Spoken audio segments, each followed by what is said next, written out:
Hello बच्चों, let us first read the question. A boy throws a rubber ball vertically upwards. What type of work, positive or negative, is done? A. By the force applied by the boy. B. By the gravitational force of the earth. इस question में हमें बोला जा रहा है कि एक boy rubber ball को वर्टिकली अपवर्ड थ्रो करता है तो किस तरह का वर्क डन होगा, पॉजिटिव या नेगेटिव. ए पार्ट में जो फोर्स बॉय ने लगाई है बॉल के ऊपर उसे फेंकने के लिए, और बी पार्ट में जो ग्रेविटेशनल फोर्स लगा रहा है बॉल के ऊपर. तो सबसे पहले इस क्वेश्चन में हम ये समझेंगे कि पॉजिटिव वर्क डन और नेगेटिव वर्क डन क्या होता है. हम कब बोलते हैं कि पॉजिटिव वर्क डन हुआ है, हम कब बोलते हैं कि नेगेटिव वर्क डन हुआ है. वर्क डन को हम डब्ल्यू डी से डिनोट करके चलेंगे. नेगेटिव वर्क डन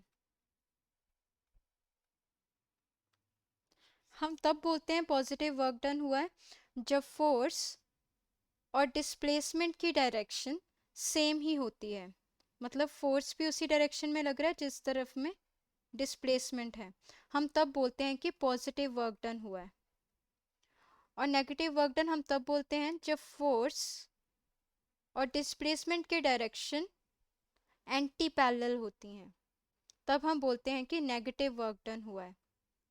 तो मतलब पॉजिटिव वर्क डन हम तब बोलेंगे जब फोर्स और डिस्प्लेसमेंट पैरेलल होंगी, और नेगेटिव वर्क डन हम तब बोलेंगे जब फोर्स और डिस्प्लेसमेंट एंटी पैरेलल होंगी, एक दूसरे के ऑपोजिट होंगी. नाउ हमसे जो सिचुएशन दी जा रही है, हमने एक बॉल को थ्रो किया. अब आपका हाथ है, ये आपके हाथ ने ऊपर फोर्स लगाई जिसकी वजह से बॉल ऊपर गई. ठीक है, मतलब फोर्स भी जो आपके हाथों से लगी है वो ऊपर की तरफ थी, और बॉल का जो डिस्प्लेसमेंट हुआ है वो भी ऊपर की ही तरफ था. तो ए पार्ट में क्या हम बोल सकते हैं कि जो वर्क डन हुआ है वो पॉजिटिव वर्क डन हुआ होगा, क्योंकि आपके हाथों ने भी फोर्स ऊपर की तरफ लगाई, तो डिस्प्लेसमेंट भी क्या हो रहा है, डिस्प्लेसमेंट भी ऊपर की तरफ ही हो रहा है. जब वो पैरेलल होती हैं दोनों की दोनों, फोर्स और डिस्प्लेसमेंट के वेक्टर्स, तो उसको हम क्या बोलते हैं, पॉजिटिव वर्क डन. अब बी पार्ट पर आते हैं, gravitational force of the body. अब हमारी बॉडी जब हमने ऊपर की तरफ थ्रो किया है तो उस पर हो क्या रहा होगा, उस पर नीचे की तरफ एक फोर्स लग रही होगी, फोर्स ड्यू टू ग्रेविटी. क्योंकि फोर्स हमेशा क्या करती है, नीचे की तरफ पुल करने की कोशिश करती है. जब ग्रेविटी नीचे की तरफ पुल कर रही है और हमारी बॉडी ऊपर की तरफ जा रही है, तो डिस्प्लेसमेंट जो है वो ऊपर की तरफ है और फोर्स जो है वो नीचे की तरफ है.